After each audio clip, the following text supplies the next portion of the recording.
اور آج ہم بات کریں گے مینٹل ہیلتھ پہ. مینٹل ہیلتھ اکتوبر میں مینٹل ہیلتھ کا ڈے منایا جاتا ہے اور مینٹل ہیلتھ کے حوالے سے اویئرنیس دی جاتی ہے لوگوں کو.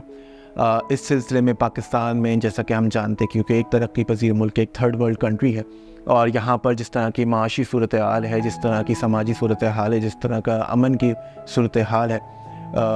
جس طریقے سے ہمارے یہاں بام بلاسٹ ہوتے ہیں، جس طریقے سے ہمارے یہاں کیا کہتے ہیں survival of the fittest probably ہو رہی ہے، اور لوگ میجورٹی جو ہے وہ بہت ہی زندگی کی دوڑ میں پیچھے سے پیچھے رہتے جا رہے ہیں. اسی طریقے سے ہمارے یہاں جیسے کہ ایتھنیسٹی بیسڈ وائلنس ہوتا ہے، نفرت ہوتی ہے، ان سب حالات کی وجہ سے جو ہمارا پاکستانی شہری جو بنتا ہے، اس کا جو مائنڈ سیٹ بنتا ہے، وہ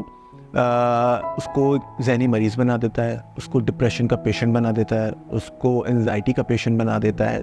اس کے ساتھ ساتھ کچھ پیشنٹ سائیکوسس کے، اسکیزوفرینیا کے پیشنٹس بھی ہیں، بائی پولر ڈس آرڈرس کے پیشنٹس بھی ہیں، ملٹیپل پرسنالٹی ڈس آرڈرس کے پیشنٹس ہیں، جیسے کہ borderline personality, schizoid personality, histrionic personality disorders. اس طرح سارے پیشنٹس ہیں جو یہ ڈس آرڈرس کے ساتھ پریزنٹ کر رہے ہوتے ہیں. بہت سارے جو ہمارے گھروں میں موجود ہوتے ہیں. آج کل میں نہیں سمجھتا کہ ہر گھر میں یقیناً ایک پیشنٹ ایسا ہوتا ہے جو کہ ڈپریشن یا انزائٹی سے سفر کر رہا ہے. انزائٹی اور ڈپریشن میں ہمیں ایک چیز سمجھنی چاہیے کہ جب خدا نخواستہ کسی کی ڈیورس ہوتی ہے، یا کسی کے ساتھ کوئی حادثہ ہوتا ہے، کوئی سانحہ ہوتا ہے، کوئی بیماری ہوتی ہے، یا کوئی ڈیتھ ہوتی ہے گھر میں، تو یقیناً ڈپریشن ہونا، دکھ ہونا، تکلیف ہونا ایک نیچرل عمل ہے. گریف آپ کو کرنا چاہیے. لیکن اگر یہ گریف پرولونگ ہو جائے، مور دین 6 months رہے، اور اس گریف کی وجہ سے 6 months کے بعد بھی آپ کی سلیپنگ ہیبٹس ڈسٹرب رہے، آپ کی ایپیٹائٹ ڈسٹرب رہے، آپ کی بھوک پیاس ڈسٹرب رہے، آپ کا ویٹ لاس ہو جائے یا ویٹ گین ہو جائے، یا آپ اپنے کام میں انہماکی سے نہیں کر سکیں، یا آپ کا کام میں دل نہ لگے، آپ لوگوں سے کترانا شروع کر دیں، لوگوں سے ملنا کم سے کم کرتے ہیں، یا آپ کے بیہیویئر میں چینجز آ جائیں، یا آپ ابیوسو ہو جائیں، یا آپ ڈس انہیبیٹڈ ہو جائیں، آپ سیکشولی ویری ایکٹیو ہو جائیں، ہائپر ایکٹیو ہو جائیں، جن کو ہر وقت ہارننگ جسے کہتے ہیں کہ ہوتے ہیں لوگ، اور سیکس ان کو چڑھا ہوا ہوتا ہے ہر وقت، یا آپ ڈرگ ایڈکٹ ہو جائیں، یا ڈرگس میں آپ پڑ جائیں، یا آپ غلط قسم کے دوست بنا لیں، یا آپ کو لا تعلقی کر لیں لوگوں سے، آپ کو کوئی فرق نہ پڑے، لوگوں کی جذبات کی کوئی پرواہ نہ ہو، آپ جو ہے یا تو اپنی صفائی ستھرائی کا دھیان نہ رکھیں، ایک ہی جگہ پہ دن بھر ایک ہی پوزیشن میں بیٹھے رہیں، گندی حالت میں بیٹھے رہیں، اپنے بال نہ کٹوائیں، اپنی صفائی ستھرائی کا دھیان نہ رکھیں، آپ غسل نہ کریں، نماز روزے سے دور ہوتے جائیں، گھر میں بھی کام چوری کرتے رہیں، گھر کے کوئی کام کاج نہ کریں، لوگوں پہ برڈن بنے. یہ سب چیزیں مختلف قسم کی علامات ہیں جو کہ یہ پن پوائنٹ کرتی ہیں کہ یہ آپ کسی نہ کسی طرف آپ ایک سائیکیٹرک ڈس آرڈر سے یا نفسیاتی جو مرض سے میں مبتلا ہیں، اور اس کا ہمیں حل نکالنا چاہیے. اس کے لیے پہلا حل یہ ہوتا ہے کہ ہمیں سائیکیٹرسٹ کو دکھانا چاہیے، اس سے شرمانا نہیں چاہیے، اس کے پاس جانا چاہیے. اور سائیکیٹرسٹ ہماری کنڈیشن دیکھ کے کہ وہ کتنی سیویئر ہے، ہمیں میڈیسن ایڈوائز کرتا ہے یا نہیں کرتا، وہ اس کی مرضی ہے. 3 months کا جب وہ فالو اپ کے لیے بلائے تو ہمیں فالو اپ پہ بھی جانا چاہیے. یوزلی آج کل SSRI گروپ کی اور SNRI گروپ کی،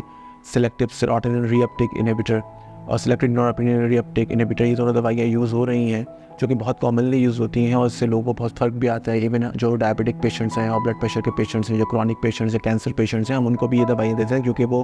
اپنی بیماری سے لڑنے کے لیے ان میں حوصلہ پیدا رہے، ہر وقت رہے. تیسری چیز یہ کہ ہمارے یہاں جو کلچر ہے کہ ہم اس بات کو برا سمجھتے ہیں کہ کوئی ہمیں نفسیاتی مریض بول دے، یا ہمیں کوئی بیمار سمجھے، یا ہم اس بات سے بات کرتے ہوئے شرماتے ہیں. تو اس میں کوئی شرم کی بات نہیں ہے. جیسے کہ ہمارے جسم کے مختلف عضو بیماری میں مبتلا ہو جاتے ہیں، ہماری آنکھیں خراب ہو جاتی ہیں، جیسے ابھی بیچ میں آنکھیں لوگوں کی کنجکٹیوائٹس کا مسئلہ، آشوب چشم کا مسئلہ چل رہا تھا. اس طریقے سے ہمارا گلا خراب ہو جاتا ہے، ہمارا پیٹ خراب ہو جاتا ہے. اس طریقے سے ہمارے نفسیات کا مسئلہ ہونا بھی ایک نارمل سی چیز ہے. خاص طور پہ ایک ایسی ایج سوشل میڈیا کی ایج جس میں ہم اتنے پریشر میں ہیں، جب ہم سوشل میڈیا میں اپنے ساتھیوں کو گرو کرتے ہوئے دیکھ رہے ہیں اور ہمارے وسائل ہمیں گرو کرنے نہیں دے رہے، جہاں ہمارے پاس مالی حالات اتنے خراب ہیں کہ ہم 2 وقت کی پراپر روٹیاں بھی نہیں کھا پا رہے، یا ہم بچوں کی فیس ادا نہیں کر پا رہے، جہاں ہمارے سارے رشتہ داروں کے بچے اچھی جگہوں پہ پڑھ رہے ہیں، یا بچہ جو ہے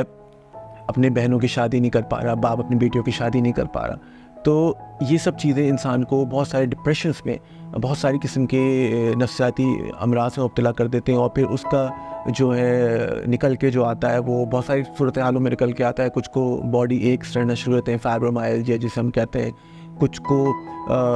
جو ہے ڈائریا، وامٹنگ وغیرہ سائیکوجینک ہونی شروع ہو جاتی ہے اکثر، کچھ کے سر میں درد رہنا شروع ہو جاتا ہے، کچھ اریٹیبل ہو جاتے ہیں. یہ سب چیزیں جو ہیں وہ مینٹل ہیلتھ کی کیپیسٹی میں آتی ہیں. ڈرگ ایڈکشن ہو، سیکس ایڈکشن ہو، بیہیویئرل پیٹرن چینجز ہو،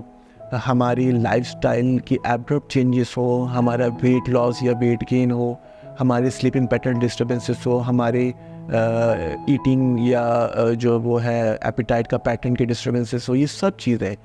سب چیزیں ان کا تعلق نفسیات سے ہے. اور ہمیں اپنے ارد گرد کے لوگوں پہ نظر رکھنی چاہیے، ہمارے کولیگس، چاہے ہمارے اسٹوڈنٹس ہوں، ہمارے ٹیچرس ہوں، ہمارے بہن بھائی ہوں، ہمارے ابو امی ہوں، ہمارے بچے ہوں، ہماری بیویاں ہوں، ہمارے رشتہ دار ہوں، سب پہ، ہمارے پڑوسی ہوں، سب پہ ہمیں نظر رکھنی چاہیے. اور کوئی بھی بچہ، کوئی بھی بچی، کوئی بھی بڑا، کوئی بھی انکل آنٹی، کوئی بھی ایسا ہمیں لگے کہ وہ جو ہے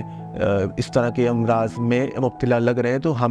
ہمیں اپنا ایک اچھا